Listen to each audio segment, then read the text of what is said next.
Bonjour à tous. Quel plaisir de se retrouver pour la première vidéo de la chaîne. Évidemment, c'est pas la première, il y en a eu d'autres qui ont mystérieusement disparu, c'est vraiment pas de chance. C'est notre lune de miel maintenant. Là, on repart de zéro, ceci est une vidéo de présentation avec un titre et une miniature peut-être un peu putaclic. Voilà, mais c'est pas grave, le tout c'est d'être ensemble, le pouvoir de l'amitié, tout ça, tout ça. Alors pour le moment, l'éclairage est dégueulasse et j'ai pas de micro, j'utilise le micro du téléphone. Voilà, c'est vraiment le TX cette vidéo. Ah là là, c'est dur d'être pauvre, hein. Et c'est pour ça que la vidéo est sponsorisée par Raid Shadow Legends. Vous en avez marre de tout jouer? Évidemment, c'est pas le cas, même le kebab à 3 € au coin de la rue, il voudrait pas me sponsor, hein. La street cred est assez limitée. Donc pour regarder cette qualité quelques temps, je mets mon PayPal dans la description. Pour l'instant, je suis pas non plus un pro du montage, mais je me débrouille. Par exemple, là, on fait apparaître un BG, des crocs, une boule de bowling, une télé HD, MHD. Beaucoup trop longue cette intro. Pourquoi cette vidéo? Pourquoi cette chaîne? C'est une très bonne question à laquelle je vais répondre. Je suis en train de parler tout seul. Je développe une schizophrénie. Alors déjà, qui suis-je? Axel, 22 ans. J'en fais 15, on est là. Étudiant en maths apparemment, célibataire, fin cuistot des fois, vivement les vidéos cuisine sur le tacos supplément pesto surimi, vidéaste à en devenir apparemment, vivement le concours d'anecdotes avec McFly et Carlito. Donc ouais, je suis étudiant en première année de master de mathématiques approfondies à Tours. Ça claque déjà moins. On est très loin des facs prestigieuses parisiennes type Sorbonne, tout ça, on est vraiment dans une fac de province éclataxe. L'avenir de la France n'est clairement pas ici, hein, tu t'en doutes bien. Bon après ça aurait pu être pire, genre Limoges, au hasard. Si je fais ça, c'est essentiellement pour préparer l'agrégation et devenir prof. Déjà parce que j'aime transmettre, 4 mois de vacances, sécurité de l'emploi, les perspectives, genre caillasser les élèves avec des craies, bosser 12 heures par semaine, fonctionnaire. D'ailleurs, un truc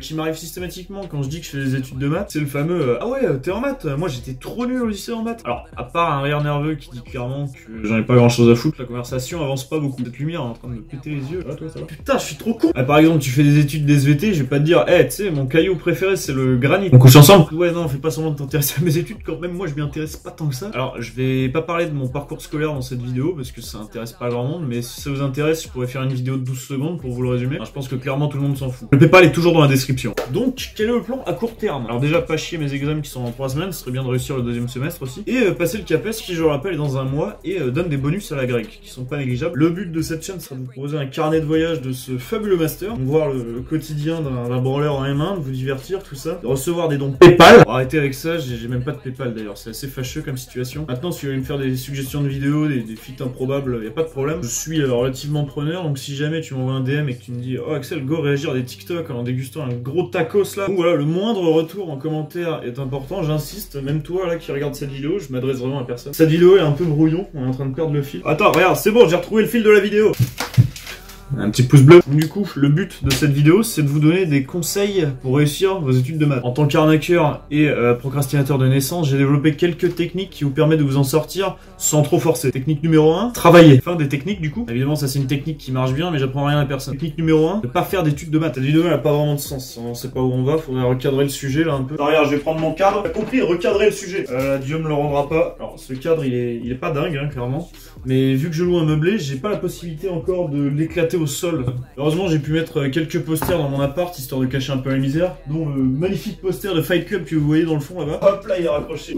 On est parti donc pour les vraies techniques. Alors, je prends quand même des pincettes, c'est des techniques qui marchent pour moi, mais on n'a pas le même cerveau, donc il va falloir adapter. Donc, technique numéro 1, pour s'en sortir en maths, privilégier les exercices au cours. Connaître son cours, c'est bien, c'est sympa, mais il n'y a rien de mieux que la pratique, hein. C'est en forgeant qu'on devient forgeron. C'est pas parce que tu connais toutes les positions du Kama Sutra que tu vas faire crier ta copine, un peu limite, hein. Calmez-vous. Voilà, ça sert foutrement à rien de stabiliser vos fiches pendant 3 heures et de pas faire tant d'exos que ça. Ah oui, j'insiste sur le fait qu'il faut travailler des exos dont on a la correction. Chercher un exo sans savoir que ce qu'on a fait est correct est un peu dénué d'intérêt selon moi. Oh là, la caméra a coupé, incroyable. Du coup, j'en étais où moi? Voilà, choper des livres, des annales, tout ce que vous voulez et pratiquer. Mais pratiquer intelligemment. Renseignez-vous sur la technique du flow, par exemple.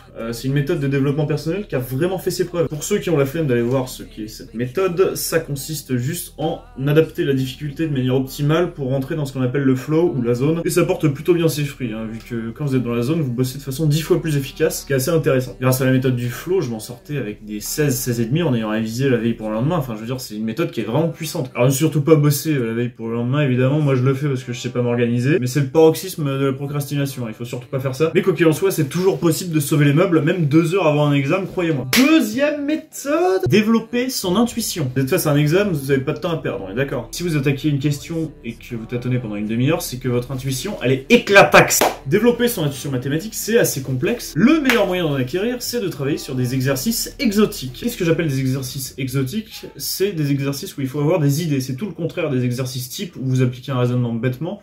C'est tout le contraire des raisonnements classiques type tiens bah là on va faire une récurrence vu que c'est pour tout n. C'est vraiment des raisonnements plus subtils et en général assez uniques. Exemple d'exercice exotique, je le fais apparaître ici. Donc voilà, on prend 5 nombres réels distincts, vous savez lire de toute façon. Il faut montrer que pour au moins 2 d'entre eux, on a l'inégalité qui est ici. Donc là les raisonnements classiques ici, ça va mener à rien. Ici vous pouvez tâtonner très longtemps sans trouver une solution. J'en connais plein qui sont pourtant très bons, qui peuvent tâtonner pendant vraiment 3 heures et se dire bon bah ok, il me faut une indication là. Sauf que ceux qui ont des connaissances solides en trigo, ils vont faire un changement de variable très intelligent. Ils vont passer par la tangente en fait. Parce que ça donne ça. C'est bon, vous l'avez l'éclair de génie maintenant? À partir de là, vous raisonnez sur la longueur de l'intervalle, vous le découpez en 4, et vous remarquez que si vous prenez les 5 angles correspondant aux tangentes des 5 points choisis au hasard, et bien nécessairement vous en aurez 2 qui seront dans le même quart d'intervalle, donc par équivalence 2 qui vérifient l'inégalité, et c'est terminé. C'est ce genre d'exo qui fait très peur. C'est ce genre d'exo, je vous conseille de les chercher quand vous êtes relativement chaud sur le cours, mais pas de les chercher longtemps. Très vite, regardez la correction, et comprenez cette putain de correction. Comprendre la correction, c'est quand vous voyez l'idée où vous dites putain mais oui, mais c'est bien sûr, mais c'est comme ça. Vous avez une illumination en fait. Et là, l'exo il vous a marqué. Et surtout, vous avez gagné des outils que les autres étudiants n'auront probablement pas. Et dans un concours, ça peut vraiment faire la différence. Technique numéro 3. Soyez curieux. Quand vous tombez sur un exo ou un énoncé de théorème,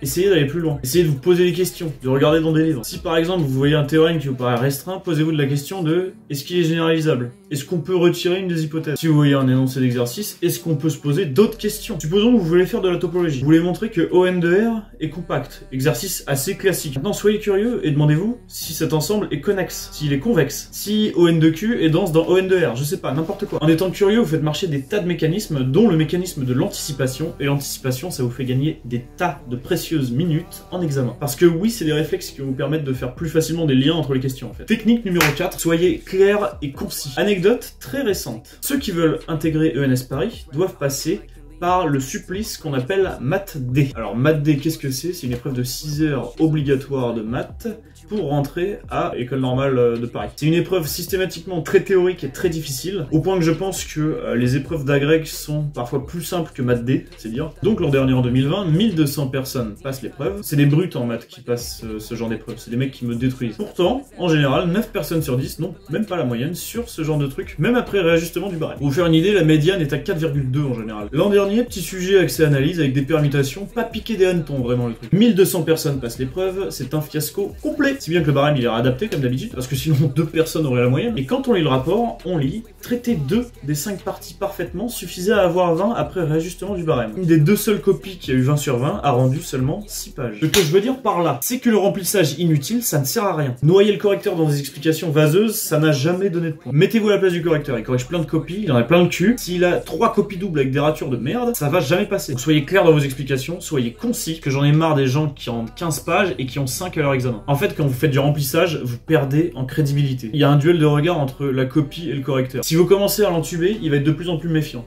Et donc là, vos points, On dirait que j'enfonce des portes ouvertes, mais je vous promets que ça arrive souvent, ce genre de conneries. Il y en a plein qui valident pas parce qu'ils font du putain de remplissage. Alors attendez, parce qu'il faut que je me connecte sur Teams, parce que là j'ai un cours d'algèbre. Hop, ok, c'est vraiment la vidéo brouillon là.